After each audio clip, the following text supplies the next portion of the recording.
Porra, conseguimos finalmente, estamos aí há bastante tempo, né, tentando fazer isso acontecer. Bem Eu envergonhado. sei do teu tempo, né, cara, da tua energia também que você coloca nos negócios, você mergulha fundo e eu sei que às vezes é difícil.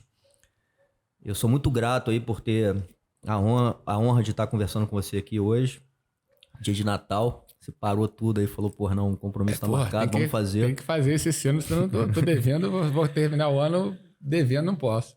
E aquilo até que eu tava falando antes, né, cara? Acho que assim, esse é um projeto que eu comecei meio que quando começou a pandemia, eu tive muita vontade de fazer, por olhar assim pro lado, né, cara, e ver quantas pessoas com conteúdo riquíssimo a gente conhece na vida, né? Através dos esportes, através, enfim, do lado profissional, que a gente vai construindo e vai conhecendo pessoas. Então, eu acho que isso. E pessoas que, para mim, meu irmão, são universais. Eu acho que no mundo inteiro, né? Tive o prazer de sentar aqui com o Carlos Burle, enfim, que é um surfista aí com Ídolo. recorde mundial, ídolo, Rico de Souza, Ricardo Bocão. E no nosso ambiente de luta também, porra, Rickson, Royler, Fábio Gurgel, enfim, muita gente assim com uma vivência, Murilo também, Bustamante, Zé Mário. Cara, muita gente que eu tô tendo acesso e acho que só isso já vale muito, né? E a gente tá abrindo isso para as pessoas, passando de alguma forma algum tipo de mensagem positiva, usando essas referências aí que eu tô tendo o prazer de estar conversando. Então, obrigado, meu irmão, e obrigado pelo seu tempo, pela sua energia aqui de estar aqui hoje presencialmente, a gente tendo essa troca aí. Não, amarradão aí, é aquela história da definição de sucesso, né? Pelo que você falou, você criou uma história aí que já se pagou há muito tempo, né? Porque você sentar com essa galera toda, eu fiquei pensando quanto conhecimento deve ter passado por essa Porra, meu mesa irmão, aqui, né? Então, muito. parabéns, pô. Cara, uma das coisas que eu nem costumo fazer muito, mas eu acho que falar do teu início ali da jornada, você que teve uma jornada de sucesso, né? E que com certeza com vários desafios ao longo dela, mas acho que falar até do início, como é que foi teu início, né? Nessa sua jornada, eu acho que primeiro como atleta, né? Como é que você começou a enxergar que talvez você tivesse algum tipo de dom ou porra, viu que você poderia chegar num lugar muito alto ali no esporte. Que é uma coisa muito difícil, né, cara? É uma peneira muito fina ali, né? São poucos que conseguem atingir, né? Principalmente um altíssimo nível de chegar numas Olimpíadas, de chegar a ganhar uma medalha olímpica, enfim, assim. A gente sabe o quanto isso é difícil, né, cara? Eu acho que o encantamento, assim, com o esporte vem da minha família. Bom, a gente está falando de uma era pré-internet, né? Pré-histórica. Mas meu pai, ele era muito ligado em esporte, né? Então, para mim, o esporte sempre serviu como um lugar de conexão com ele, com meus primos, com os meus amigos. A gente viajava, a gente tinha uma casa em Teresópolis, né? A 1h30 do Rio. E a gente acordava cedo para chegar mais rápido na quadra e já pegar a primeira de dentro, né? Ou seja, para Maneiro. não ficar na de fora. E a gente passava o dia fazendo muitos esportes e vendo os nossos pais fazendo muito esporte. Então, meus pais passavam todas as férias jogando bola, jogando vôlei, jogando. Era o tempo inteiro esporte, né? O tempo inteiro. Sim. E a gente fazia as preliminares. E a gente ainda tinha uma Olimpíada da família que eles faziam, que era tipo highlight das férias, né? A gente fez algumas. Eram 13 primos, mais os amigos agregados, tinha umas 25, 30 crianças fazendo esse tipo de. Se movimentando o tempo inteiro, né? Aí eu acho que. Então acho que daí começa uma relação minha de afeto, de carinho com o esporte. Então, como todo mundo gostava de esporte, eu assisti. Eu tenho a minha vida lembrada, eu lembro da minha vida em Olimpíada, né? Em 84 a gente assistiu a Olimpíada com muito carinho, porque eu ia morar um ano. Poucos meses depois, 3 meses depois da Olimpíada ou 2, eu estava indo morar na Califórnia. Meu pai físico nuclear estava indo fazer um pós-doutorado lá. Você foi com a família toda, né? Você não foi sozinho. Não, fui com a família toda. Tinha 9 anos, né? O Legal, garoto. legal. Mas quando como a gente ia para lá e como eu tinha toda essa relação com o esporte, a gente acompanhou com um olhar. É a primeira Olimpíada que eu tenho lembrança, né? De 80 eu não me lembro de nada. E ali eu acho que eu tenho o primeiro contato, assim, óbvio que pela TV, né? Com heróis do esporte, assim, que eu me lembre. Joaquim Cruz, Ricardo Prado, Renan, Bernard, Montanaro. E essa galera, nem me lembro muito do judô, mas me lembro dessas modalidades. E eu nadava já. Eu comecei na natação porque eu tinha asma, alergia, o médico prescreveu. E lá eu comecei a nadar num clube, então eu ganhei o troféu de MVP do clube. Nos Estados Unidos eles levam o esporte muito a sério. Sim, sim. Então acho que eu fui desenvolvendo uma relação muito... E meu irmão também, a gente sempre fez esporte. Não era era um estilo de vida, né? A gente fazia esporte. Sim. E aí quando eu vim para o Brasil, logo depois, em 86, eu troquei, fui para uma escola que eu tive um ano difícil, porque eu apanhei na escola logo no começo, aí passei um ano sofrendo bullying sem saber muito como lidar com aquilo. E aí em 88 eu assisti o Aurélio Miguel ser campeão olímpico numa Olimpíada que só ele ganhou medalha de ouro de todos os esportes no Brasil. Então o judô ficou muito forte. E o Geraldo, que era o técnico do Aurélio, dava aula na escolinha onde meu irmão treinava judô a 5 minutos da minha casa, no Marapendi, na Barra. Então eu comecei a ver que ali podia ser uma salvação para mim, né? Eu vou aprender judô para me defender, né? Então o objetivo inicial foi esse. E o Geraldo tinha umas lendas, né? Os meus amigos do condomínio faziam judô lá, eu não fazia, porque eu pegava a onda, adorava surfar, meu sonho era ser surfista e nadava. E quando eu vi aquilo ali, puta, eu já pensei, solução dos meus problemas. E aí comecei a treinar alguns meses depois, no começo de 89, eu ia fazer 14 anos na época, estava com 13 para 14, e fui me apaixonando. E fui, não sei, eu acho que diferentemente de outros esportes, ali eu tinha alguma coisa diferente, assim. Era mais fácil para mim, especialmente o chão, e eu tinha muita vontade e achei o maluco dos sonhos de todo mundo que quer sonhar grande, né? O Geraldo, ele... Aí depois chegou o Paulo, outras pessoas, mas esse primeiro contato com o Geraldo, que foi meu treinador a vida inteira, foi fundamental, porque ele me ensinou a acreditar no improvável, assim, é a característica dele. Legal. Ele via sangue nos olhos, brilho nos olhos, e ele me incentivava mesmo. E para mim era assim, vou ter que treinar o dobro para chegar onde eu quero. Aí 5 anos depois eu peguei a faixa preta e entrei na seleção adulto. Eu era júnior ainda, fiz uma seletiva e entre os adultos e meio que sem querer ganhei. Aí fiquei um tempão lá. Voltando para sua família, porque a gente sabe, né, cara, que quem toma essa decisão de viver do esporte, né, inclusive no Brasil, você até fez a comparação com os Estados Unidos, mas no Brasil é difícil, né? E você falar que você vai ser um atleta, você teve o apoio da sua família de alguma forma, eles se botaram, motivaram você a continuar, enfim, e achavam também que isso poderia ser uma carreira, você poderia ter um sucesso na vida sendo realmente um atleta, né, ou vivendo disso. Eu sempre, assim, eu estudei numa escola até a 4ª série, atual 5º ano, que era uma escola bem diferente, assim. Uma escola que a gente não tinha nem prova na escola. É uma escola chamada Chave do Tamanho, que eu acho que foi importante para mim também, nesse lugar de ter curiosidade, né? Fomentava a curiosidade, vontade de aprender, de buscar. Até hoje eu não consigo... Se eu tenho alguma dúvida, eu paro tudo para entender, sabe? Eu estou o tempo inteiro querendo aprender, né? E eu e meu irmão sempre fomos ótimos alunos, assim. Tudo que a gente... Nunca tivemos nenhum tipo de problema nesse lugar. Sempre passei direto. Era meio... Quase... Não vou chamar de nerd, mas tinha um lado, assim. Quando era moleque, ganhei um concurso de poesia, fui para Disney. Eu tinha um lugar, assim, de não dar preocupação para meus pais nesse lugar. Talvez por isso nunca tenha tido uma cobrança ou pressão. Sempre ficou claro, estudo, se deu bem, se deu mal, problema é seu, se deu bem bom para você. Nunca foi aquela coisa, vou estudar para meus pais, eu vou estudar. Sempre a gente teve uma autorresponsabilidade, assim, muito bem trabalhada em casa. E o judô, ele foi acontecendo, a família gostava de esporte. Meu avô, por exemplo, foi para uma Olimpíada como dirigente do tênis, e trouxe o agasalho da Olimpíada de 92, que o Rogério Sampaio foi campeão, deu para mim. Então, eu falei, vou dar o da minha Olimpíada quando eu for. Então, e ao mesmo tempo, eu tive uma sorte de não ter passado muito sufoco naquela hora de escolher, vou ser atleta, Eu estava no 2º período da PUC de Direito, no primeiro, 94-1. Exatamente, 94-1. Eu entrei na PUC no Direito 94-1. No 2º semestre de 94, eu fiz uma seletiva, foi um ano que eu também lutei jiu-jitsu, foi um ano interessante da minha vida, assim. E eu fiz uma seletiva que eu ganhei para o Mundial Universitário. Aí em dezembro fui para a Alemanha lutar o Mundial Universitário.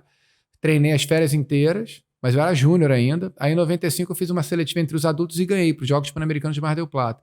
Aí de repente eu entrei na seleção brasileira. Eu tinha um apoio do Pedro Gama Filho, da Gama, que sempre foi um grande apoiador, uma pessoa super importante para mim. Então eu já tinha um patrocínio, eu devia ganhar R$ 500 na época, que você é melhor do que o que é, né? Você amplia para o que é hoje. Mas não era assim, nunca se pensou, nunca pensei em fazer esporte, fazer judô para ganhar a vida. Não existia essa cultura. Era assim, pô, se eu puder ganhar um dinheirinho para poder focar mais aqui, tá lindo. Subsistência, né? Quase isso. Sim. E aí, ou seja, eu com 19 anos eu era júnior, entrei na seleção entre os adultos. Como é que você vai falar não para esse caminho? Com 21 eu estava na minha primeira Olimpíada. Sabe? Então eu fiquei na seleção dos 19, né, entre os principais do Brasil, até os 36, quando eu parei. Então não fui... O pessoal que com 23, 24 ainda não chegou, tem uma decisão mais difícil que a minha. A minha não foi uma decisão. Eu me formei depois em Direito em mais tempo, mas... Quando eu vi, eu já estava na seleção. Foi antes daquele momento que eu, puxa, preciso disso. Eu tinha 19 anos. E você tinha, até puxando pro lado do... Você chegou a comentar, puxando pro lado do jiu-jitsu, né? Você já tinha essa visão, que às vezes, até eu acho que na época é difícil, né, cara? A gente... o ambiente de luta era mais dividido, né? Então tinha a galera da luta livre, enfim, tinha a galera do karatê, o jiu-jitsu, era uma tribo era tudo uma tribo mais fechada, né? É muito. E você fazer esse intercâmbio e começar um outro negócio que talvez sofresse algum tipo de preconceito, falasse, porra, irmão, você é do judô, não é do jiu-jitsu, e vice-versa, né?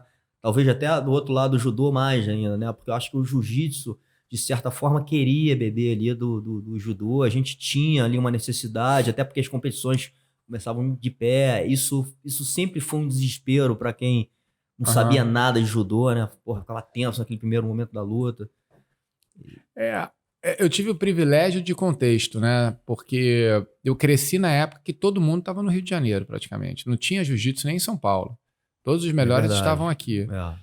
E eu comecei com um professor, com o Geraldo, que adorava chão. Ele gostava. Sempre gostou. O meu treino era completamente diferente de qualquer academia de judô do Brasil. Totalmente não convencional. Era segunda e quarta só chão, neuasa, terça e quinta em pé, tatiwasa, e sexta-feira sem kimono com taparia. Então olha como é que foi a minha formação com 15, 14, 16, 17 anos. Eu brinco, o Geraldo, naquela época, a gente ia no final do ano fazer a prova final dos oficiais da ESP, da polícia, que era lutar com eles. Eu, com 16, 17 anos, estava indo lá, sair na mão com o pessoal. Sabe? Então, assim, o Geraldo não tinha como não ter espírito forte para ficar lá. E tinha uma seleção natural na cultura do Geraldo, dando treino. E por que você acha, por que o Geraldo tinha essa visão diferenciada? Por que você acha que ligou esse botão nele, de alguma forma? Eu acho que o Geraldo, ele era professor de defesa pessoal da polícia, né? Foi durante 40 anos.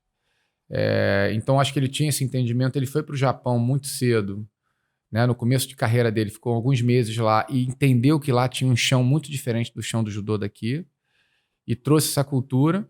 Mas aí entra um personagem que para mim foi fundamental quando eu tinha 16 anos, que é o Paulo Caruso, né? Que amplia e muito o potencial que eu já tinha, que eu acho que eu tinha um bom potencial. Eu tinha uma leitura, e acho que ainda tenho, assim, no chão muito diferente. Não sei te explicar, mas para mim é mais fácil, assim. Eu vejo uma posição com mais, sabe, é como se fosse natural, não sei, é diferente. Sim.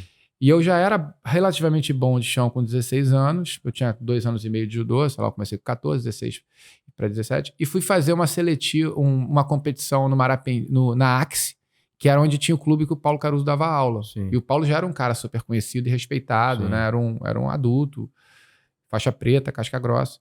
E eu fui fazer a final com ele, a nossa equipe contra dele. E a luta minha com ele, eu acho que era que ia definir. E eu joguei o Paulo de pão logo no começo. O Paulo é faixa preta de judô também. Sim. Eu era faixa roxa de judô.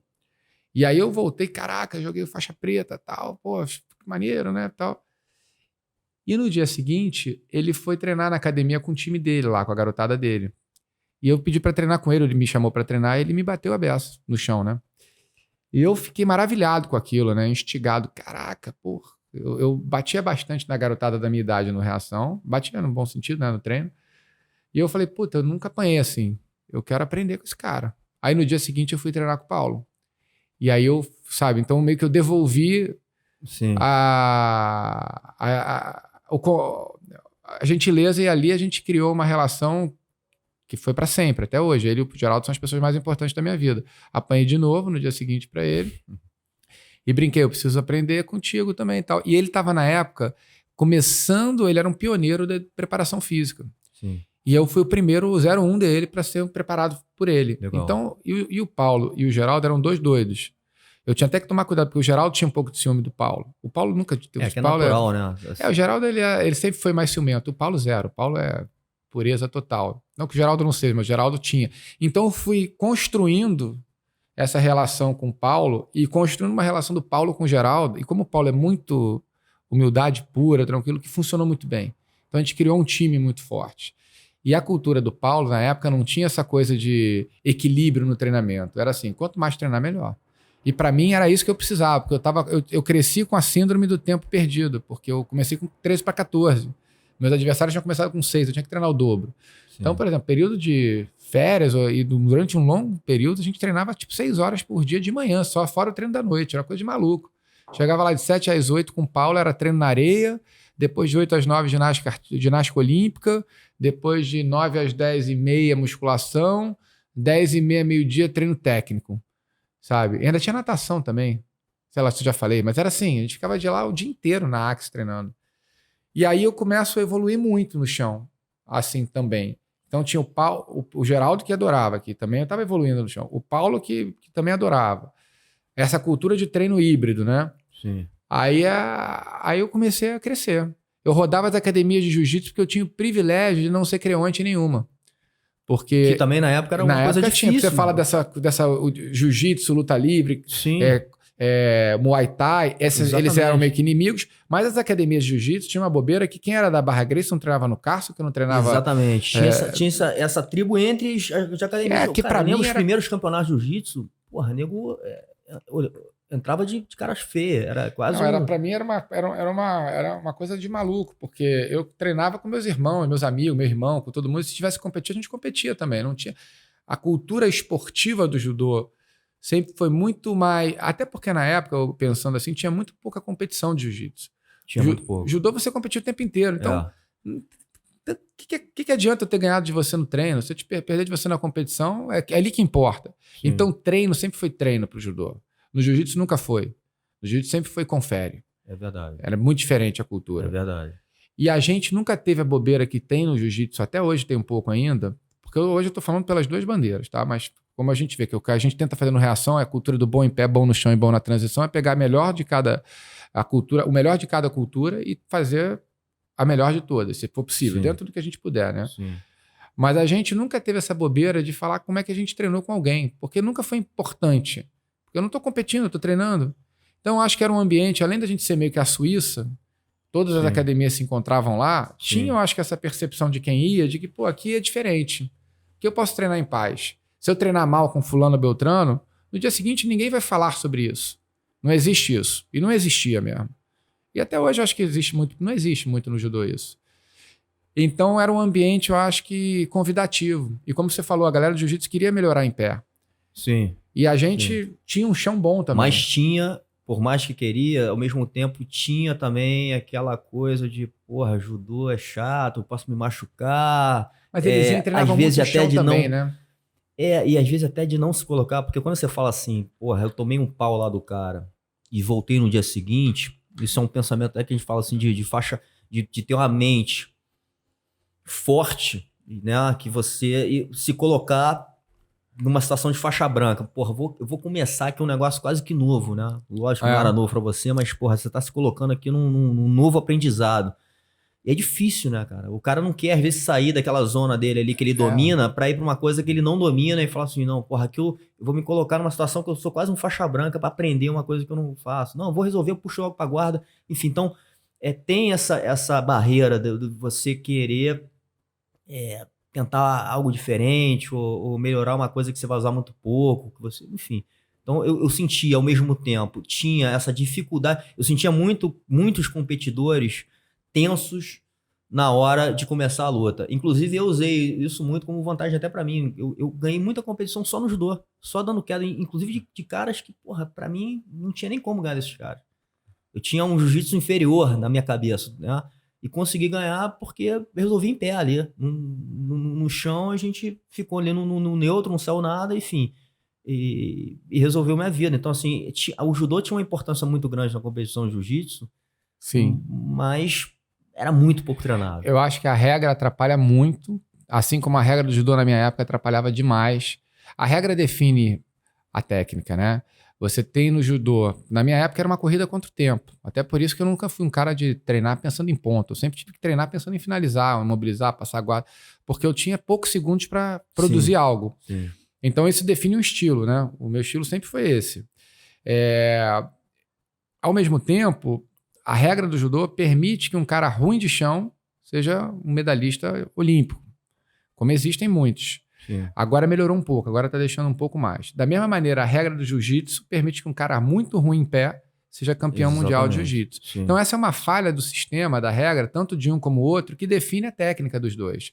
Porque não faz o menor sentido duas modalidades que você tem as mesmas técnicas praticamente, você não dominá-las. E você abrir mão de metade delas, assim. É verdade. Né? Então a regra, eu acho que é muito ruim, tanto do judô, pensando no desenvolvimento do chão, como do jiu-jitsu, pensando no desenvolvimento em pé. Sim. E aí só quem tem mais... Aí eu vou trazer ali uma cultura do Jigoro Kano lá, de a gente não se aperfeiçoa para lutar, a gente luta para se aperfeiçoar, né?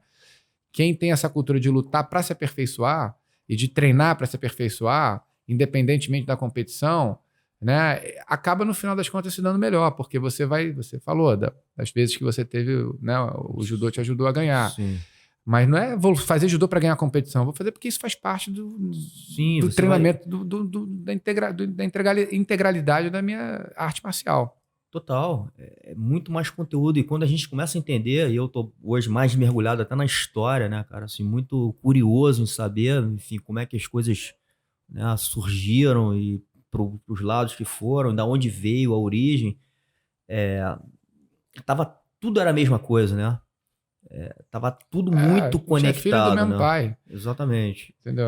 Um se desenvolveu mais para um lado, outro para o outro, mas a essência e as bases técnicas são as mesmas. A essência da arte marcial, acho que como um todo, ela vem, né, de um lugar só e depois ela vai abrindo em alguns braços, mas até uma coisa que você fala muito, a gente pode também falar sobre isso, né, que você usa o lance do caminho do Bushido, né, os códigos. Eu acho que esses códigos da arte marcial, eu acho que eu fui ter um pouco mais de entendimento sobre eles na minha vida, né, como talvez toda a minha formação dentro do dojo me ajudou para minha vida.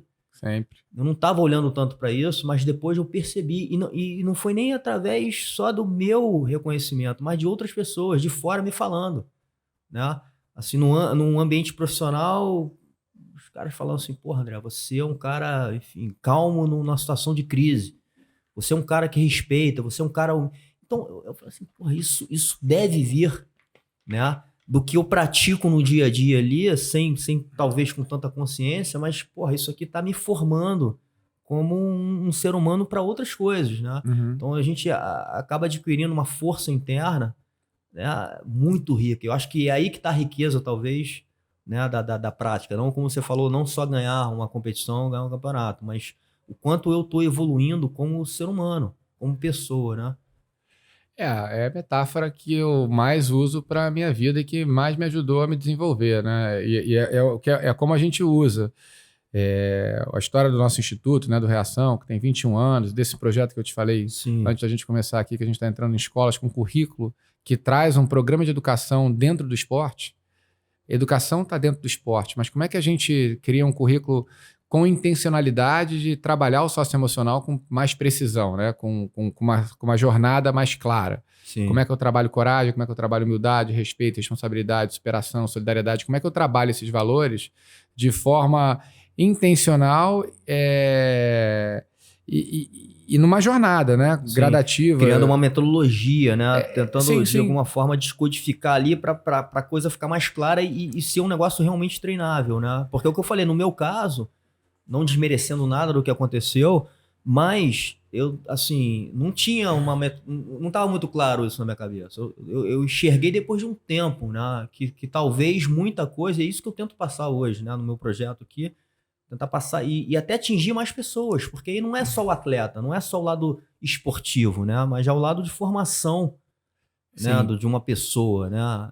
Do lado de arte marcial, né? Tem a marcialidade, tem talvez o lado de arte, né? Que eu acho que é um lado instintivo, talvez um lado de percepção, de sensibilidade, né? Que eu acho que todo ser humano deve também, de certa forma, trabalhar. Eu acho que quem trabalha só no jogo, né, na competição, ele está perdendo a melhor parte não está entregando a melhor parte da arte marcial, que é toda a parte espiritual que ela traz, né? Exatamente. De desenvolvimento para quem está praticando, né? Você Sim. cada dia aprende um pouco mais. E tudo que você aprende no tatame, você de alguma maneira você transfere para a tua vida pessoal, né? No judô a gente tem essa metáfora muito forte, né? Do cai e levanto, do levanto mais forte, ao mesmo tempo eu levanto os outros ao longo do caminho. E como é que a gente vai construindo essa poesia? A missão nossa lá, quando a gente fala que a gente tem como intenção no Reação e como maior missão formar faixas pretas dentro e fora do tatame, né? O que é o faixa preta dentro do tatame? A gente vai trazer lá outro mantra nosso, é o bom em pé, o bom no chão e o bom na transição. É o atleta completo. E o que é a faixa preta fora do tatame? É o mais que atleta, é o que tem projeto de vida, é o que estudou, é o que estuda, busca repertório, é o que tem o espírito do Jita Kyoei, que é benefício e prosperidade mútua, né? Olhando para o lado, ajudando, compartilhando conhecimento, levantando os outros ao longo do caminho, não penso só em mim. Então, como é que a gente vai construindo essas metáforas, essas poesias e trazendo para o currículo? Sim. Que é o que a gente vem fazendo nesses últimos anos. E eu vejo, né, o resultado dela, vi comigo, e vejo com toda essa garotada que a gente vem trabalhando, como essa escola da arte marcial, né, ela é poderosa, Muito poderosa. sabe? Muito E a poderosa. gente vê isso dia a dia, e trabalhando com grupos em vulnerabilidade social, trabalhando em escolas, com gente, não importa de onde você venha, valores são atemporais e funcionam para todo mundo, né? Tem a ver com o nosso gênero. Sim. Não, eu acho que você fez, tá fazendo, né, até hoje, assim, acho que teve a iniciativa de trabalhar, acho que inclusive dentro do nosso país, né, cara, a gente tem muito essa desigualdade social, a gente tem vários problemas sociais, e você ligou um projeto social, né, que leva, eu acho que essa ferramenta tão poderosa para as pessoas que talvez tenham dificuldade de ter o acesso, né, cara, e o quanto isso é importante na vida dessas pessoas, né, na formação, assim, o que você está fazendo, até para, assim, eu penso grande, para a humanidade, né, cara, porque você está transformando o nível dessas pessoas, né, e não só na parte intelectual, mas, enfim, de formação como um todo, até espiritual mesmo, como você falou, assim, de uma forma muito, muito forte, muito marcante, né? Na verdade, a graça de tudo isso é que não sou só eu, né? Quando você fala o que eu estou fazendo, que tem um grupo grande fazendo e um grupo que cada vez mais cresce, né? Quando a gente começou Legal. na concepção do Reação, nunca teve a ideia de ser Instituto Flávio Canto, né? Sempre foi a ideia de uma ideia, trazer uma ideia que trouxesse outras pessoas que pudessem ser donas desse movimento, né? Então é um movimento, eu gosto de pensar que é um Sim. movimento. Não, legal, é legal você falar isso, assim, obviamente você foi um líder desse negócio, que puxou, que talvez tenha tido a primeira ideia, mas também teve talvez a humildade, né, de falar que não era só você, que não é seu nome, mas que a gente está criando aí, como você falou, um grande movimento, chamando pessoas, né, pessoas para apoiarem, pessoas para participarem, sendo voluntários ou não, para fazer com que isso aconteça, porque a gente sabe também que a gente precisa, né, cara, de forças, né, de outras pessoas, inclusive de pessoas que têm, às vezes, coisas que a gente não tem, né. Eu vou trazer um cara com uma visão mais empreendedora, eu vou trazer um cara que entende, enfim, de crescimento de negócio, então, vou trazer um artista porque eu preciso de alguma forma, então você vai trazendo pessoas para criar força nesse movimento, né. Aí nos últimos anos eu venho estudando mais gestão, liderança, para tentar ajudar nesses nossos sonhos que estão crescendo. Eu viro meio que um missionário de cultura, né? Vamos definir a cultura e vamos levar para dentro do Instituto. E quando você constrói uma cultura forte, né? Isso é fato, você começa a ter pessoas que pensam mais parecido com essa cultura, vão agregando, obviamente, quanto mais gente, o DNA vai se fortalecendo, e você vai... isso tem acontecido no Reação nos últimos anos. A cultura vai expelindo quem não é team player, por exemplo. A gente não é um projeto que funciona sem... quem é muito individualista não tem espaço, não se encontra lá. E a gente vem entendendo nos últimos anos que um erro nosso foi construir grandes campeões, que a gente constrói, a gente, o time todo, né? O Geraldo tem 7 medalhas olímpicas, por exemplo, como treinador, Sim. ou da seleção ou por fora. E todo o time, o Paulo tá lá, tem uma galera... Não vou nem começar a falar, porque tem muita gente, porque não vou ter como falar todo mundo aqui. Mas a gente foi percebendo com o tempo que formar campeões... Porque a gente tem um desafio lá de pegar muitas vezes uma criança que vem de uma condição social muito difícil e fazer ela acreditar que ela é capaz. A gente brinca, eles chegavam em competição, às vezes fala, pô, estão olhando pra gente falando que chegaram nos favelados. A gente brincava, vai lá e mete a porrada nos playboys, para de mimimi. E eles foram fazendo isso. Né? O Reação está entre os 4 grandes clubes do Brasil. No último ranking que teve da Confederação Brasileira, ficou em primeiro, do sub-13 até os adultos. Isso muito com animal. Pinheiros, Minas Tênis, Sojipa... Mas está entre os 4 ali já há muitos anos. Então e fora uma medalha olímpica... Não, tem muita história bonita. Medalhas mundiais, uma garotada. Muito casca grossa, né? Da primeira mulher, né? Enfim, mas como é que você mede sucesso, né? É com esses resultados? Ou é com a percepção que esses resultados, eles não param ali? Eu não faço um campeão... que não leva adiante essa cultura. Esse tal do mais que um projeto social, um projeto de sociedade. Né? O construir, conquistar e compartilhar é a base da nossa filosofia de educação. Se essa garotada que ganha tudo não conseguir levar adiante essa nossa onda do bem, né? De levantar os outros, olhar para o lado, a gente falhou. Então, para a gente construir esse tipo de campeão, porque a gente conseguiu durante muito tempo construir um tipo de campeão, mas a gente entende que a gente pode melhorar nesse lugar do compartilhar, né? Não é só levantar os outros que define o nosso sucesso, é quantas pessoas a gente conseguiu, de alguma maneira, educar com esse espírito de levar adiante esse levantar outras pessoas, que aí você tem uma onda interminável. Sim. Aí sim você tem o tal que você falou, de mudar a humanidade, porque daqui a 5 gerações, quantas pessoas vão ser impactadas por aquela única pessoa? Né? Além dos filhos... mas todo mundo que está no entorno. Aí você começa a mudar o mundo. Exatamente. E é difícil, né? Às vezes, quer dizer, muito difícil. Primeiro lidar com tanta gente, né? Você já tem um negócio gigante, né?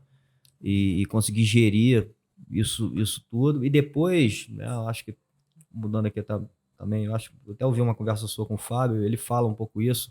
Eu fiz um curso com o Fábio Urgel também. E ele entra nesse aspecto também da competição versus você ter um negócio, né? Enfim, pensar no teu business como um business sustentável, né? E no teu caso até mais, né? Como é que esse atleta ele se forma, ele é campeão e ele dá continuidade, né? Assim, como é que o cara na formação, porque talvez, cara, isso é uma coisa que eu acho que acontece muito, inclusive com o atleta olímpico, né? O cara chega naquela meta dele, atingiu e depois, né? O que ele faz, já que ele deixou de lado tanta coisa, né, para conseguir aquilo ali, né? Como é que ele consegue continuar, né? Aí é onde entram as lacunas, né, do nosso modelo, né, de esporte, de país, de dissociar a educação do esporte, né? Você tem o atleta de alto rendimento no Brasil, e quando eu estava lá comentando o UFC, você vê lá o russo vai lutar com o americano. Um é formado em engenharia, o americano em economia. Aí vai lutar o francês com o alemão. Um é formado em educação física, o outro é formado... Aí vai lutar o brasileiro. Ninguém é formado. Não tem formação. Ninguém tem formação. Eu vi você falando isso também, né? Que assim, a gente, tem muito atleta que não tem formação nenhuma. A maioria, né? Dos atletas de alto rendimento, não sei se é a maioria, mas Sim. grande parte não tem. Como é que você usufrui, né? Faz a transferência do que você aprendeu no esporte, né? De todos esses valores socioemocionais, se você não construiu as competências cognitive skills, você tem só os non-cognitive skills. Sim. Você precisa dos dois para ter sucesso. Exatamente. Então, como é que eu aplico resiliência, humildade, vontade de aprender o tempo inteiro? Tudo que eu aprendo na arte marcial, no empreendedorismo, numa história de sucesso que traga depois um resultado, subsistência financeira, o que seja. Eu preciso desse outro. Então, a gente no esporte aqui, a gente é capenga. Então, a gente tem até um programa agora que é o Vencendo Juntos, que a gente está conversando com o Comitê Olímpico Paralímpico e com um grande grupo de educação. Ele está montadinho, espero que comece ano que vem, que é desconstruir esse paradigma do atleta chegar nesse lugar e não conseguir estudar, acabar com o atleta burro. Né? O cara chegou numa Olimpíada, numa Paralimpíada, ele tem acesso a um programa de educação de qualidade, customizado, personalizado para ele, que é outro problema. As universidades, em geral, não estão preparadas para receber um atleta de alto rendimento, porque não conseguem criar um programa especial para ele. Aí hoje você tem o EAD, você tem a Estácio tem feito isso, eles são parceiros do Reação, tem um suporte maior nesse sentido, mas você vai para a universidade pública, a gente não tem ainda um programa mais pensado também para o atleta, sabe? Sim. Então tem lá fora, inclusive, a cultura americana, você teve, né, acesso a isso.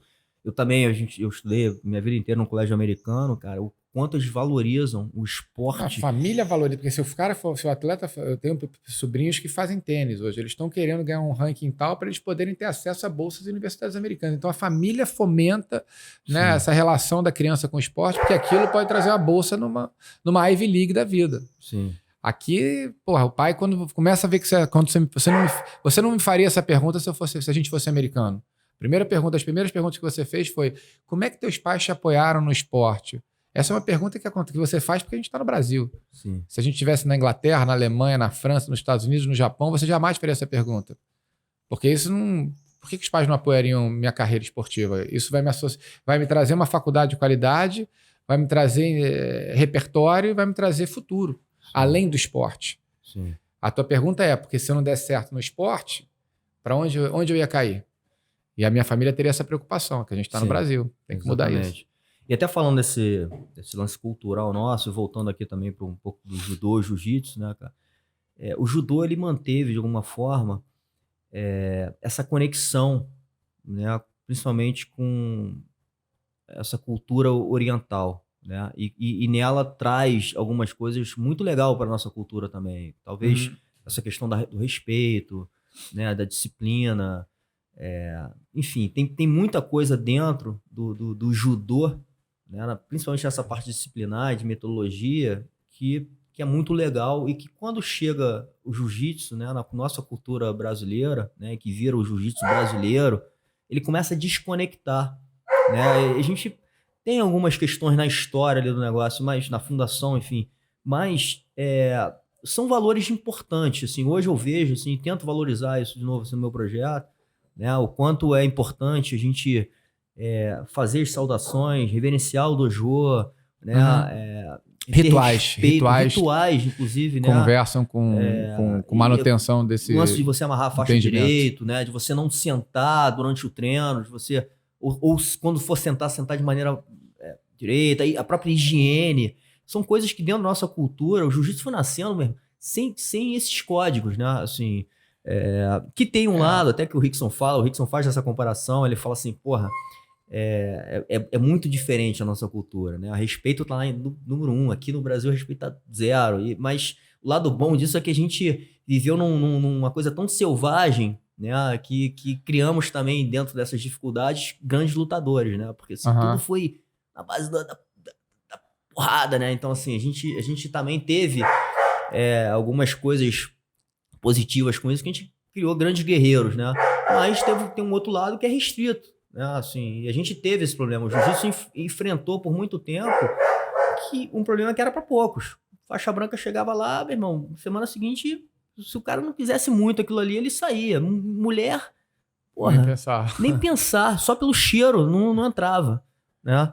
E, enfim, você vivenciou esses dois mundos, assim, você teve acesso a isso. O jiu-jitsu hoje mudou completamente em boa parte das academias. A gente tem inúmeros exemplos, você já falou que o Fábio teve aqui, tem tanta história, né? Fui na academia da Kira outro dia. A Kira também teve aqui. Muita história espetacular, assim, de metodologia, de cuidado, de carinho, Sim. nesse outro lugar que talvez antigamente tivesse menos. Realmente, quando você fala da cultura do jiu-jitsu, você tem a cultura de bravura, né? Que é muito positiva. Sim. Da bravura, né? Sim. Do enfrentamento, Sim. da coragem. E tem uma coisa de jiu-jitsu que no judô não tem tanto, que por isso que eu gosto da ideia de misturar o que tem de uma melhor que a outra. E que eu acho que é um dos segredos do sucesso do jiu-jitsu. O americano, por exemplo, é um público, é um povo muito formal, né? É difícil de você ter uma relação mais aprofundada de amizade com o americano. Verdade. Tem vários amigos brasileiros que moram lá e tem poucos amigos americanos. Quando você tem essa característica do calor humano, do brasileiro, né? Da amizade, da parceria, sim, isso é encantador. Então o jiu-jitsu tem uma... E o judô, ele tem... Não é que não tenha, não, mas ele tem uma hierarquia mais formal, é um pouco mais formal. Quando você tem uma mistura, eu acho que você tem uma fórmula muito boa. Sim. Mas essa relação de família, de parceria que o jiu-jitsu traz, né? Que às vezes até bagunça um pouco o treino, aquela coisa, todo mundo... A gente, sim, mesmo lá no Reação, treino de jiu-jitsu, às vezes eu fico lá até me perguntando, será que eu estou sendo muito rigoroso aqui? Porque é um outro ritmo. Então a gente bota os dois times treinando juntos para tentar um absorver o que tem de melhor do outro. Legal. Mas essa é uma característica que talvez seja um dos segredos do sucesso desse avanço do jiu-jitsu no mundo, né? Você, sim, constrói com muita facilidade esse espírito de pertencimento, de família, numa camaradagem, num calor humano que não é todo lugar que tem. Você vai para a Europa, você vai lá para o norte da Europa, você está vendo o sucesso do jiu-jitsu, que eu acho que também tem a ver com essa característica. Total. Você falou num ponto que eu acho também tem traços da nossa cultura. Eu acho que o jiu-jitsu virou um grande produto de exportação, né, do brasileiro, né, cara? E a gente passa isso. Até numa conversa com o Silvio Bering aqui, ele fala assim, porra, a gente tem que fazer a contagem em português, porra, lá fora. O Silvio é um cara muito vamos valorizar o jiu-jitsu brasileiro, né? Assim, como no judô faz a ameaça do American Jiu-Jitsu chegando aí. Exatamente. Que agora tem esses movimentos, né? Que são questionáveis. E ele traz até para uma outra questão que eu queria trocar contigo também, que eu tive até uma troca aqui com o Vinícius, né? Toda hora eu puxo isso, porque ele fala do karatê, e o karatê indo para uma vertente mais esportiva, ele começa a entender que ele vai perdendo uma base de eficiência ali, principalmente na questão da defesa pessoal. Né? E eu acho que o jiu-jitsu manteve isso por muito tempo. Hoje começa alguns questionamentos, até eu faço muito esse questionamento, fiz com o Roger aqui também, eu falei, pô, você acha que está perdendo a eficiência marcial ou a eficiência de defesa pessoal, quando ele começa a crescer muito na vertente esportiva, né? A gente vai deixando de lado algumas coisas que são importantes, né? E eu acho que o jiu-jitsu ganhou o mundo, né? Se a gente for ver ali a virada, foi quando, o primeiro UFC, que o Royce dá pau em todo mundo, né? Aberto pra televisão americana, e aquilo ali, meu irmão, os caras falam, cara, que porra é essa, né?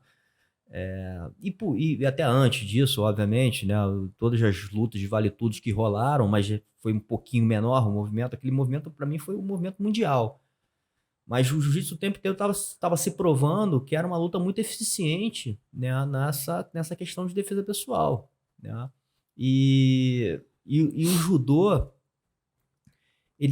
aí queria ouvir de você, mas ele de certa forma, como ele também virou um esporte, né? Assim, teve uma vertente esportiva muito forte, né? Um esporte olímpico. Você acha que ele perde um pouco? Você não vê hoje muito lutador de judô num UFC, enfim, você acha que ele perdeu um pouco dessa essência marcial? Sim, eu não sei se a gente chama de perder a essência, qual é o termo que a gente usa, mas obviamente quando você treina um atleta para ser campeão de uma competição e você traça como objetivo prepará-lo para ser campeão em cima das regras, você pode, por exemplo, no jiu-jitsu, deixar de lado o desenvolvimento do atleta na parte em pé e no judô o desenvolvimento na parte de chão, porque você é capaz de vencer sendo mediano em pé no jiu-jitsu e sendo mediano no chão no judô.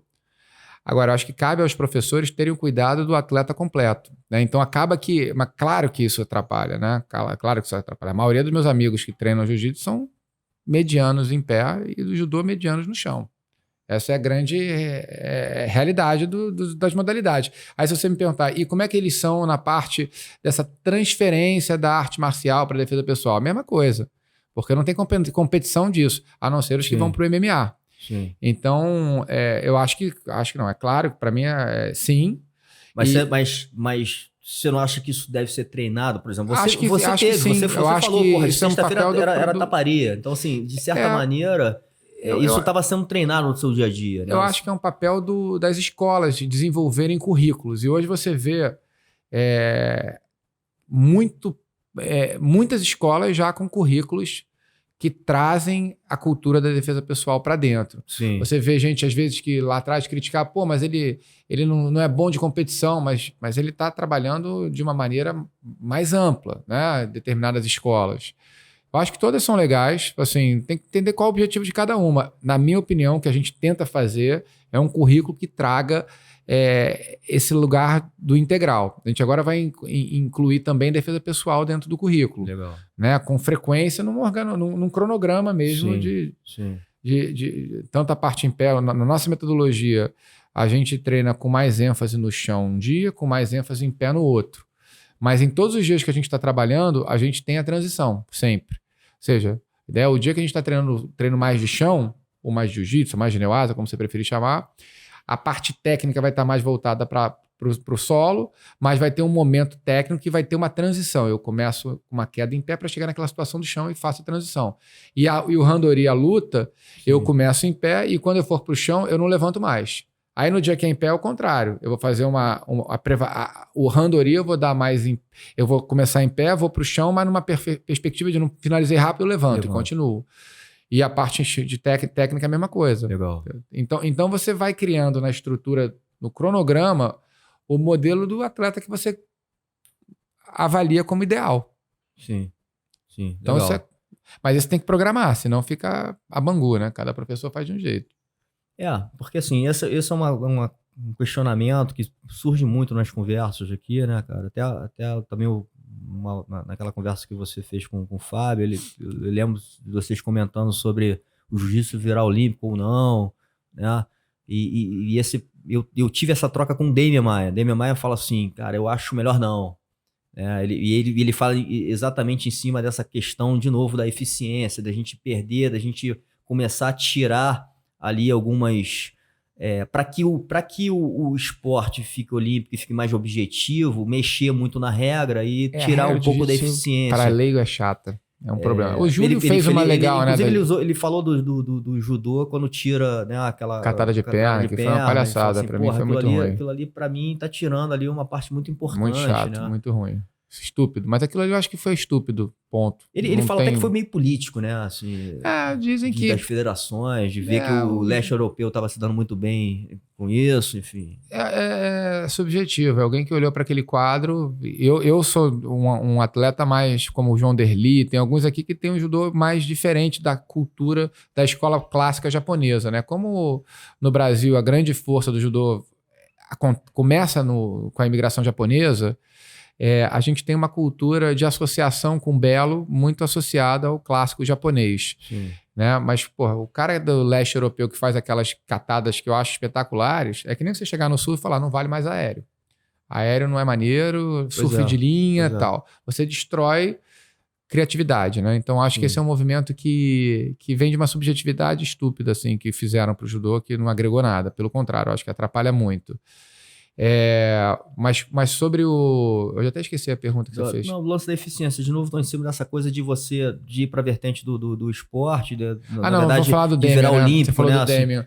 Que, pô, o Demian é um monstro, né? Mas eu discordo dele nisso porque a gente viu o que aconteceu com o surf, o que está acontecendo com o skate. Vou trazer o skate. Sim, skate, que eu acho que é um boom ainda maior, né? Sim. O que era o skate no Brasil, por exemplo, antes da Olimpíada e o que ele se tornou depois? É só você ver a conta bancária da Raíssa, por exemplo, da Fadinha, que eu não sei quanto é, mas eu tenho certeza que são números absolutamente diferentes do que eram antes. da Olimpíada. Então, acho que você ter um jiu-jitsu na Olimpíada, eu acho que não tem muita chance de entrar. Eu acho que está mais para um grappling do que para o jiu-jitsu. Né? Apesar que hoje mudou, hoje tem um protocolo muito menos rigoroso para você. Vai ter breakdance lá agora na Olimpíada da França. Entendeu? Assim, o quanto o jiu-jitsu precisa estar na Olimpíada, o jiu-jitsu não precisa. Mas eu não tenho dúvida que seria, na minha opinião, obviamente, seria muito bom. Porque você traz você desnicha ainda mais, né? Jiu-jitsu hoje é muito legal. Você tem filme que o cara faz uma posição de jiu-jitsu, a gente já conseguiu. No Mad Max, né? No Mad Max não, no Mel Gibson, aquele que ele fazia com... Agora eu esqueci.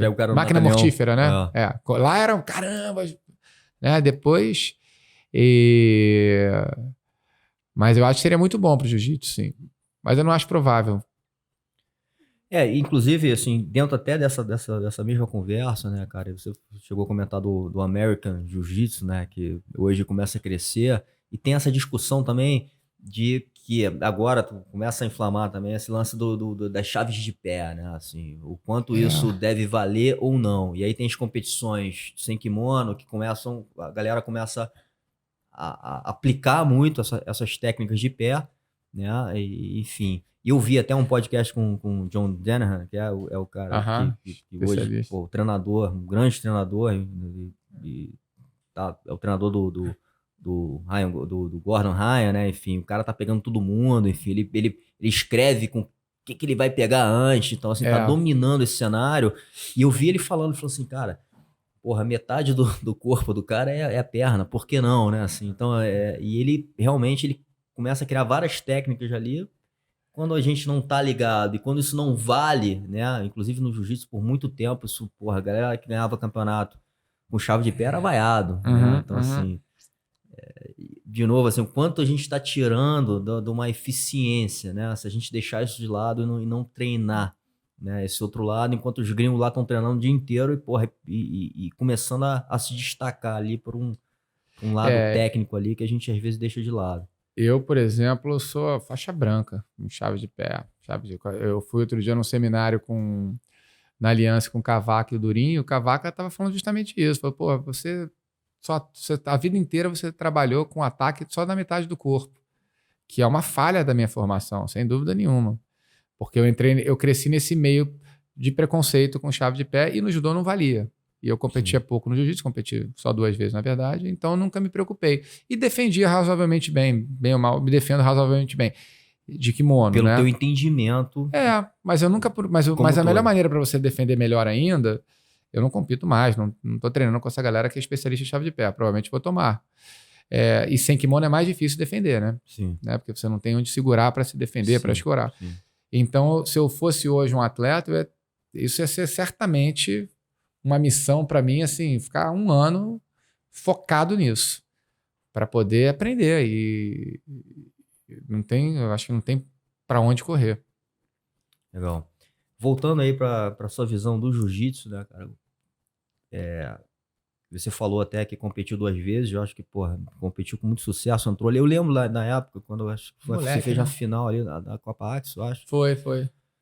E porque a gente tem a mesma idade, né? Então, assim, eu lembro desse movimento você chegando e já foi um cara que chamou atenção, né? E até hoje, eu fiz agora a conversa com o Roger, que ele saiu daqui, eu falei, porra, devo fazer com o Flávio Canto na sexta. Ele falou, porra, cara, eu tenho muita vontade de treinar com ele, porque sempre falaram muito dele, que ele pega todo mundo. E eu sempre ouvi isso muito, assim, porra, Flávio Canto não dá pra treinar. O cara enfileira os faixa preta toda e a galera quase aquele papo que a gente ouvia muito do Rickson também, né? Assim, porra, todos os faixas pretas no auge, vai lá treinar com o cara, meu irmão, e o cara pega todo mundo. Você acha que essa visão tua, né? Acho que muito do judô aí, talvez até essa preparação de um atleta de alto nível, né? Olímpico, faz muita diferença, né? Porque, porra, a gente tá falando também de caras que são surpreendentes, assim, dentro do nosso universo do jiu-jitsu, né? Mas eu ouvi sempre falar que você era um cara, porra, acima desse nível, né? Cara, eu treinava muito, né? Tanto a parte técnica de drill, a nossa escola, e acho que tem uma coisa da repetição, né? Que tem muito no judô. Você faz 1000 entradas de queda de vez em quando, né? Você aperfeiçoa pela repetição. E o jiu-jitsu talvez não tenha tanto isso, eu acho que hoje tem mais do que tinha. Na época tinha menos. E a escola nossa era de trazer um pouco isso para o chão. E o Paulo Caruso é um cara genial, sempre foi. E eu era um cara que... Tinha o Deluca também. Eu cheguei a fazer bons treinos no Medic, que também foram poucos, mas que me ajudaram muito. Eu sempre me envolvi com uma galera que gostava muito de chão. E eu sempre gostei muito de treinar. Então eu era aquele cara que... Muitos começavam, poucos terminavam. Eu, quando terminava, eu queria fazer mais um pouco, sabe? Eu sempre fui. Então, caras como o Deluca, às vezes eu ficava 6 horas no tatame com ele. Ninguém aguentava isso, ficava eu e ele, sabe? Eu gostava muito. Então, eu treinava bastante, assim, e tinha um preparo físico muito bom. Numa época, talvez, que as pessoas tinham um preparo físico pior do que tem hoje. E treinava bem com a galera, assim, mas... tive muitos parceiros. Uma época eu treinava com o Shaolin, um dos meus melhores amigos assim, da luta. A gente ficou, talvez, sei lá, 2 anos, muitos anos treinando juntos, mas a gente, numa época, falou, cara, vamos fazer toda semana, fazer treino técnico, a gente faz tantos dias, você faz um drill, eu faço outro, um drill, eu faço outro, a gente vai trocando. Então, toda essa galera treinava lá com a gente, o Shaolin, o Léo Santos, o Léo Leite, que competia também no judô, meu irmão. Então, a gente cresceu nesse ambiente junto. Então, eu parei de competir, eu competi só garoto, quer dizer, com 19 anos, 18 para 19 anos, um estadual e um brasileiro, na época nem tinha mundial. E no final desse ano eu entrei na seleção brasileira de judô. Eu era faixa marrom de judô. E aí, quando eu entrei na seleção, meu foco foi todo para a Olimpíada e ainda tinha uma coisa de, nessa confederação que não gostava muito. E tudo bem. E ao mesmo tempo, eu entendi assim que era mais fácil eu ter acesso aos melhores atletas para treinarem comigo se eu não fosse, digamos, uma ameaça ou taxado de atleta de algum lugar. Eu acho que foi melhor para mim, porque eu treinava com todo mundo treinava comigo e tudo bem, eu não ia competir com nenhum deles depois. Sabe? Então foi legal. Eu até uma época eu pensei em lutar um campeonato que o Shaolin lutou. Só que o Shaolin, meu amigo pra caramba, falei, pô, ele jogou, talvez ele nem saiba disso. Mas ele tava na categoria que eu lutaria também. Falei, pô, então vou vir aqui torcer pra ele. O Shaolin ganhou. Fez até final com o Tererê. Legal. Então, eu acho que não coube. Não coube. Eu não sei se eu teria curiosidade de ter lutado lá atrás, assim, mas o Fighting Spirit meu já foi embora há muito tempo. Legal. Mas de certa maneira, se você levou muito, e eu acho que isso aí é até outro questionamento, assim, por que não tem tantos lutadores de judô brasileiros que levam, né, ou que treinam talvez o jiu-jitsu, assim, e leve isso, né, pra competição? Acho que você foi o maior representante, né, assim, tava nítido ali que você fazia muita coisa ali no chão, né? Você resolvia muita luta no chão. É uma tremenda falha de metodologia, né? Porque como é que você pega um país como o nosso, que tem o melhor chão do mundo, e quando as pessoas falam, eu ouvia falar isso, não, você vai no Japão, lá você vai ver que os caras são... Não eram. Não era. Eu treinava assim, o chão do Japão não estava à altura do chão que a gente tinha no jiu-jitsu aqui. Não estava e não está, né? Longe disso. Então, o melhor chão que existe está no Brasil. E por que a gente não construiu isso, né, ao longo do tempo? Acho que por falha de sair da zona de conforto, né? E isso talvez comece a valer para o jiu-jitsu brasileiro também. Por que não são melhores em pé, né? Falha de querer sair da zona de conforto. Mas em termos de método, a gente está tentando consertar não é a palavra certa, mas tentando construir essa cultura no reação.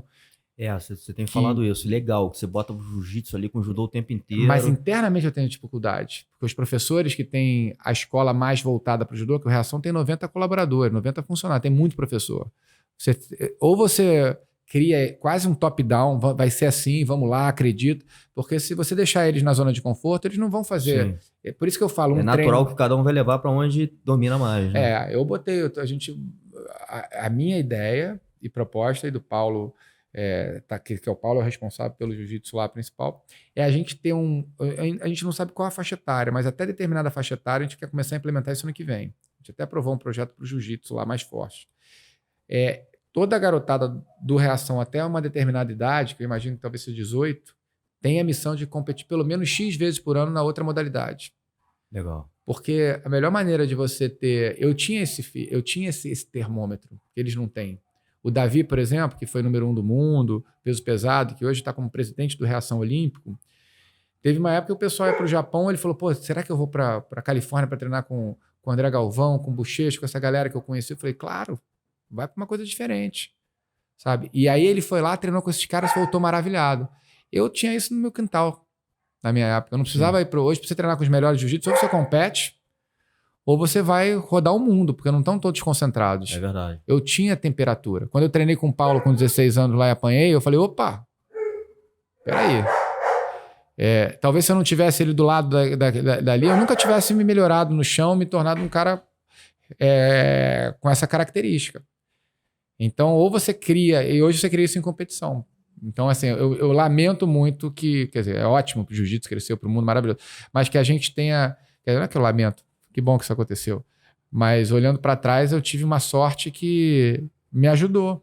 Eu treinava com todos os campeões, os melhores, a gente treinava junto. Eu cresci nesse ambiente. Quem é o campeão mundial faixa preta? A gente tá treinando junto, tá amigo, tá rolando. Tá... Então tava o tempo inteiro podendo ter esse suporte. Legal. E você levou isso pro mundo, né, cara? Como eu falei, foi um grande representante aí do jiu-jitsu de alguma forma nas Olimpíadas. Porque isso ficou muito caracterizado pelo teu estilo, né, de lutar.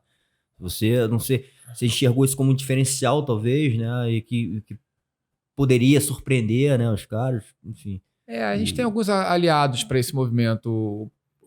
Até agora, a gente teve o Moacir lá no Sul, um cara que também faixa preta de jiu-jitsu, de judô, e também no meio da carreira entendeu essa chavinha aí, ajudou muito e trouxe o jiu-jitsu para dentro. Ele está na Sojipa, que é um dos principais clubes do país. A gente tem uma galera já... A minha geração hoje está meio que tá começando a assumir a liderança dos grandes clubes do país. E isso, acho que essa galera já chega com essa cabeça mais aberta e preocupada. Então, esse é um movimento que a gente tá vendo acontecer. Porque isso pode virar uma força muito grande, claro, né, pro judô, enfim. Sem dúvida. As japonesas, por exemplo, ganham... Eu não tenho o scout aqui, mas devem ganhar pelo menos 60%, 50% das lutas no chão. É mesmo? Elas todas têm uma escola de neuasa, de chão, finalizadora, vitoriosa, e atropelam todo mundo. Pô, já teve atleta nosso que chegou lá e perdeu para eu falei, cara, não dá para perder no chão. É uma falha de inteligência, pô. Tem que treinar para não pode. Né? O pessoal no judô eu espera de 4 apoios ali. Os caras são especialistas nisso. Vai pegar o russo. Caiu de chão, o reflexo tem que ser da reação, não da contração. Né? No judô, muita gente tem o reflexo da contração. Me fecha e espera o juiz parar a luta. Sim. Eu já tenho que ter o reflexo da reação e da atitude, da ofensividade. Né? Nunca defender. É só atacar, só atacar. Não tem espaço para defender. Tem que ser muito rápido, né? Você era muito rápido ali na... atitude, cultura. E que é uma falha até talvez da minha formação. Se alguém pegar, sei lá, você brincou do Roger aqui de trás, se o Roger pegar minhas costas, eu vou tentar sair. Eu não treinei muito defesa específica, porque eu sempre busquei só atacar. Eu fiquei poucas vezes na minha vida em situações que eu tinha que me defender. Então, é uma falha de treinamento também, eu acho, de processo. Mas é um acerto, eu acho, de atitude. Sim. A atitude tem que ser sempre de ofensividade. Sim, legal. Bom, falando aqui, cara, acho que continuando aqui até numa linha do tempo aqui, da sua carreira, né, do seu sucesso e grande representante de um cara que vem do esporte, né, com uma formação de arte marcial e consegue aí atingir um sucesso de vida, não só, a gente pode até finalizar aqui a conversa você falando aí do pra frente, né, nos seus negócios, enfim, no Instituto Reação, que hoje é um negócio gigante e tá abrindo outros braços. Mas você tá tendo aí numa carreira aí no jornalismo, na televisão, enfim, que é uma outra coisa assim que você fez muito bem feita, né? Assim, um cara que vem com conteúdo, sabe falar muito bem, se expressa muito legal. Então, assim, você virou um grande representante da luta, né? Um cara que vivenciou de verdade aquilo ali, não é um cara de formação jornalística, mas que hoje tem um papel aí importante, não só, assim... como um cara que traz, né, a arte marcial para televisão, mas, de novo, assim, um grande representante de sucesso, né? Assim, acho que tudo que você está fazendo tá sendo muito bem visto, né? E você faz com uma certa com qualidade, enfim. Então, isso, cara, é difícil, né? Porque, de novo, a gente vê muitas pessoas que têm um dom para aquilo ali, mas às vezes para transferir para outra coisa é difícil, né, cara? Porque a gente sabe também que precisa de outras. Enfim, você tem que ter outras técnicas, outras coisas para você, outras qualidades para você conseguir. E você está conseguindo flutuar ali em muita coisa. Eu acho, tá? Só acho, de novo, assim, até trazendo um pouco para mim, eu acho que você carrega muito dessa sua formação marcial para encarar esses desafios de alguma forma, né? E ter a coragem, né? E sentir a confiança para você estar ali enfim, para Eu, qualquer tipo de projeto que venha a surgir. eu acredito muito na força desse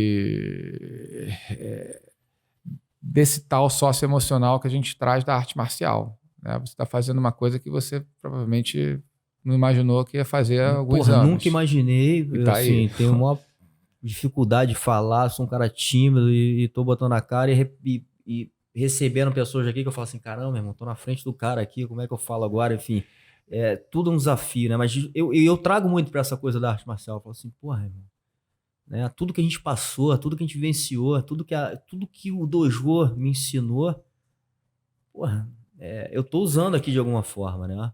Para ter a confiança e a coragem de estar fazendo isso e começando, né? Independente do que isso vai dar, já está valendo muito. Trazendo para essa tua jornada, para as que eu busco, usando um pouco da jornada do herói aqui, que a gente usa lá para rapidamente falar do nosso roteiro, né? Do nosso storytelling lá, que tem a ver com o roteiro de vida, eu acho, de qualquer empreitada, né? Eu gosto muito de acreditar que tudo está ligado ao construir, conquistar e compartilhar. Se eu estou pensando no sucesso só para mim, sem olhar para o impacto que eu vou gerar, o produto, o projeto vai ser ruim. Se você estiver aqui preocupado como é que eu fico famoso, ganho... Sim. Se você está pensando o que eu levo de melhor para os outros, tudo aqui vai funcionar melhor. Legal. Né, que é o que você está buscando. Sim. Eu quero trazer conteúdo, histórias para os outros. Sim. Não para... Indiretamente você também está crescendo. Mas a tua missão Sim. não é se autopromover. Sim. Então, quando você tem a atitude correta no construir, conquistar e compartilhar, você sempre pensa em possibilidade. O que eu faço para melhorar o mundo, para melhorar... Eu acho que tudo funciona melhor.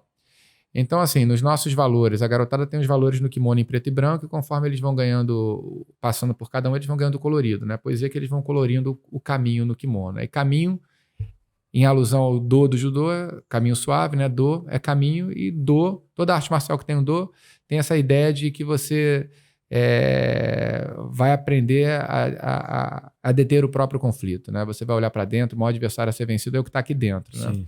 Então é uma jornada de evolução contínua.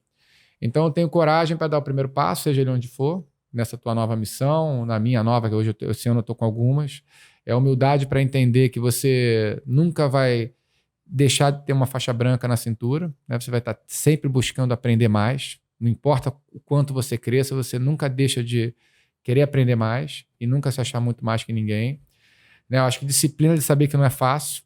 Você vai estar pronto para cair quantas vezes você cair, mas sempre vai ter otimismo de entender que aquelas quedas são importantes para você aprender alguma coisa em cada uma delas e voltar mais forte. Né? Você vai ter a superação e a honra, né, na conquista, para você não pegar atalho, né, da honra, para você não passar por cima de ninguém, pegar o caminho mais curto, porque tudo que vem fácil vai embora fácil. Né? Eu vou ter ética e tal. Superação para desafiar o improvável. Por que eu vou pensar pequeno se eu posso pensar grande? Por que eu vou gastar minha vida sonhando pequeno? E no final, solidariedade para olhar para o lado e distribuir um pouco desse impacto o máximo que eu puder para dar sentido para essa conquista que eu tenho. Então, estou trazendo rapidamente aqui a nossa escola de reação e de vida, mas que tem tudo a ver com a arte marcial. Se eu aplico isso em qualquer lugar que eu esteja, talvez isso venha antes das competências cognitivas. Sem essa jornada, sem internalizar isso, eu posso ser o cara mais entendido do assunto, mas eu não vou ter os valores necessários para ter longevidade naquilo ali. Muito animal. E você continua fazendo isso, semeando isso aí de alguma forma em vários outros braços. Pode até falar um pouco aí para frente, o que você está pensando, mas com certeza você está crescendo. E isso que eu acho muito legal, muito importante. De novo, assim, vindo de você, um grande representante disso tudo. Ligando outros projetos, né, assim, aumentando esse movimento, como você mesmo chamou, para outros universos, enfim, para outras pessoas. A gente está num momento de vida que o Reação hoje tem 11 polos, a gente está entrando no 12º. Aliás, eu acho que só estou falando aqui a primeira, porque isso aí é dessa semana, a gente deve para BH. Legal. Então vão ser 4 estados.